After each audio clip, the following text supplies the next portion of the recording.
Que bom que você não saiu daí, porque agora a gente tem história, uma história de inspiração e de motivação para você, você que quer ajudar alguém, você que precisa de ajuda também.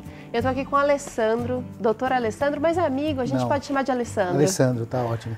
Alessandro, você foi usuário por quanto tempo e de que tipo de droga? Entre 94 e 2008, de todos os tipos de droga que você puder imaginar. Mas o fim mesmo foi o crack. É onde o inferno aconteceu na minha vida. Como é que você começou a usar droga, Alessandro? Bom, existem vários motivos pelos quais uma pessoa vai usar droga, né? Alguns vão por curiosidade.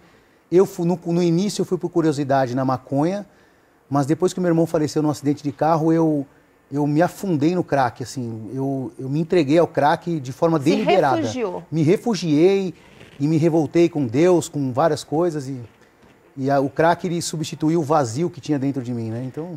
Você usava todo dia, Alessandro? Todo dia. Maconha todo dia. Crack, como eu ainda conseguia manter um vínculo com a vida real, porque o problema do usuário de crack é quando ele se desvincula totalmente. Se desvincular totalmente, a chance de voltar é zero, praticamente zero. Eu ainda mantinha a faculdade de Direito, eu ainda mantinha um estágio, mantinha um trabalho, mantinha um vínculo social. Com muito custo, mas... assim, uma das piores coisas é manter isso, porque é como se fosse uma interpretação de um personagem. Você está morto, acabado, só que você tem que interpretar que você está bem, que você estuda, que você vai ser advogado. Todos olham para você, nossa, você vai ser advogado, mas na verdade você está morto vivo. Você está em outra realidade. Em outra realidade. Está com outros interesses. Meu Deus. E, Alessandro, quando foi que você percebeu que você precisava? Porque normalmente quem começa a usar, e aquele usuário mais curioso, ele talvez pense assim, eu uso a hora que eu quiser. Como fumante, como alcoólatra, acha que pode se controlar. Quando é que você percebeu que a coisa estava fugindo do controle? Olha, Eliane, eu posso ser muito sincero para você. Eu percebi isso mais ou menos em 1998, eu fui internado a primeira vez. Já ali, eu já comecei a compreender que eu tinha perdido o controle. Só que o problema do usuário, principalmente de crack, é que ele é uma pessoa, normalmente, no meu caso foi assim, normalmente ele é uma pessoa, ele vai até o final, ele tenta de tudo para manter o uso. Então, eu já em 98, 99, 2000, eu já sabia que minha vida não ia mais para frente. Só que eu tentei de tudo para continuar usando. Eu queria continuar usando porque o uso era, assim, uma parte fundamental da minha vida, para eu me esconder, para me refugiar e não enfrentar a vida como ela é. E, Alessandro, você ficou limpo várias vezes? Todas as vezes que você foi internado, você saiu, durou algum tempo? Como é que foi sua trajetória? Sempre muito pouco tempo. Nunca durava 6 meses. Cada saída de clínica, fui internado 5 vezes.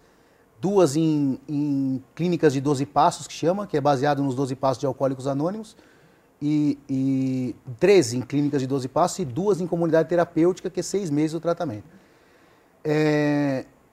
Sinceramente, só Deus que conseguiu me dar a vitória. Porque, na verdade, o vitorioso não sou eu, é Jesus Cristo.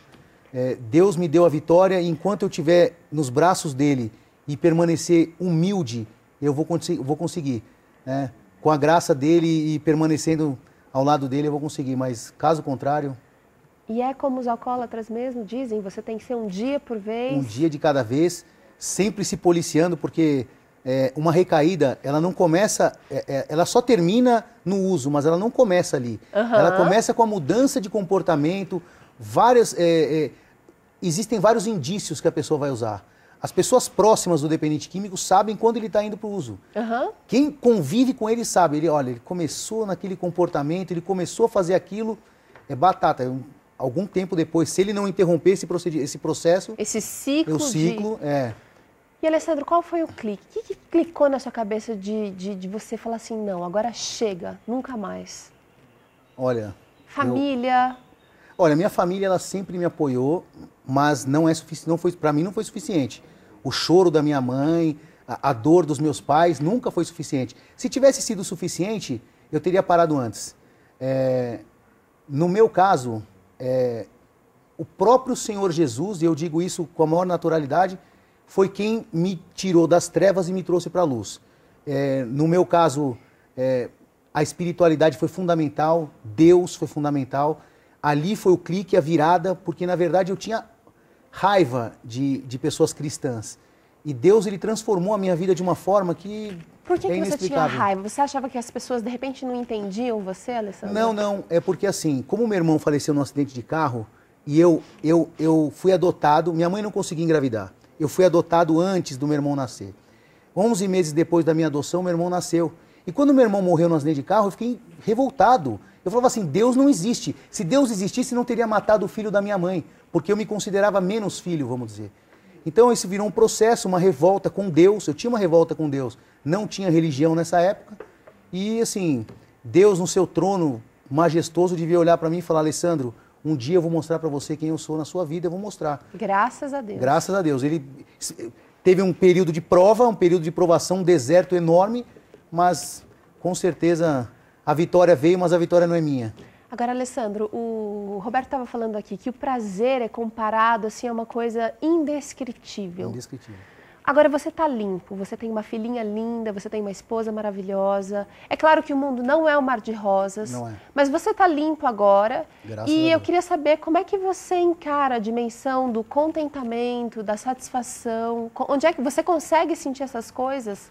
Eu estava conversando com o Roberto, conversando com as pessoas antes de entrar aqui. Eu costumo dizer que o segredo de parar de usar droga é aprender a ter alegria nas pequenas coisas da vida. Porque as pequenas coisas não fazem mais sentido para quem usa crack. A liberação de dopamina, eu tive algumas palestras médicas nas clínicas que eu fiquei, a liberação de dopamina no uso do crack, não há nada comparado, nenhuma sensação de prazer que o ser humano possa enfrentar na vida vai se comparar. Então, assim, aprender a conviver com um fantasma. Eu gosto daquele filme Uma Mente Brilhante porque ele mostra uma pessoa que tem um problema de amigos imaginários, uma perseguição, uma coisa, e depois que ele recebe o prêmio Nobel, que ele é condecorado e tal, no final do filme ele olha aquelas pessoas imaginárias, a esposa pergunta, está acontecendo alguma coisa? Ele fala, não, não. Quer dizer, ele aprendeu a conviver. Ele nunca mais ia deixar de conviver com aquelas pessoas imaginárias, só que ele aprendeu a conviver com aquilo. Então o segredo é aprender a conviver, saber que eu tenho limitações, saber que assim, algumas sequelas eu vou levar para o resto da minha vida ou não, isso só Deus sabe, mas enfrentar a vida com naturalidade, sabendo que o Senhor Jesus vai à frente. Que bom, Alessandro. Você tem algum recado que você costuma dar? Eu sei que você dá muitas palestras, você prega. E é claro que o Alessandro, gente, ele está contando a história dele aqui, é um milagre. Realmente a vida dele é um milagre, transformação é um milagre. Mas ele teve auxílio médico, ele ficou internado quantas vezes, 5 Alessandro? vezes. 5 vezes. Nessas internações tem palestras, tem conscientização. Família Isso é junto. fundamental também, não é, Alessandro? Não, a parte médica é fundamental. A dependência química ela é um tripé, né? Física, mental e espiritual. Se não for tratados os três de uma maneira global, a pessoa não atinge o equilíbrio. A única coisa que eu posso dizer como uma mensagem que eu sempre falo, e que às vezes eu vou em algumas igrejas e as pessoas às vezes vêm chorando e falam, poxa, meu filho está igual a você estava, é que existe vida após as drogas e existe esperança. Só que não é simples, no meio do caminho vai haver tempestades, trovoadas, as pessoas vão querer desistir. Eu ia dormir pensando, nunca mais vou parar de usar crack. Porque é um negócio, assim, apaixonante, mas mentiroso. É uma paixão mentirosa. Aliás, a paixão normalmente é aquele coisa avassaladora, né? Só que acaba, né? E o amor que Jesus traz é uma coisa constante, perene. E, assim, a mensagem que eu queria dar é que, assim, não desistam dos seus filhos, não desistam das pessoas que estão usando droga, porque... E buscar ajuda. Buscar ajuda. O primeiro passo é buscar ajuda, pessoas especializadas, existem várias clínicas, várias pessoas especializadas, mas, infelizmente, enquanto a pessoa, o dependente, não quiser, pode colocar o melhor especialista, pode colocar, com todo o respeito, Ronaldo Laranjeira, que eu conheço, pode colocar vários psiquiatras, referências, diplomas, não vai adiantar. Se a pessoa não quiser, e enquanto ela não aceitar que ela é dependente química, que ela é doente, que ela precisa de ajuda, que é sozinha, ela não vai conseguir, que ela precisa de ajuda externa, não vai dar certo, infelizmente. Essa é a história de Alessandro. O Alessandro hoje é advogado, tem uma família linda, tá limpo. Há quanto tempo, Alessandro, você tá limpo? Desde novembro de 2008, graças a Deus, até hoje. Um dia de cada vez. Um dia de cada vez. Essa história me faz lembrar a história de alguém que ele está falando aqui de querer. Você tem que querer. Muitas vezes no fundo do poço a gente não tem nem o poder de querer. E um pai uma vez procurou Jesus, queria que ele curasse o seu filho. Jesus perguntou: você crê? E aí o pai disse, olhou bem no fundo dos olhos de Jesus e disse: Senhor, me ajuda na minha falta de fé. Eu gosto sempre de terminar o Vida e Saúde com aquele verso que tem me acompanhado por muito tempo, que é Jesus quem coloca em você tanto o querer como o efetuar. Então, se você, meu amigo, minha amiga, estiver passando pelo fundo do poço, não é um problema fácil, não é um problema que vai durar pouco tempo, mas Deus pode colocar em você tanto o querer como o efetuar. Se você me permite mais um adendo só. Vai fundo, Alessandro. A última coisa que eu quero dizer quando a Bíblia diz assim: este meu filho estava morto e reviveu, não é simplesmente uma frase ou um versículo.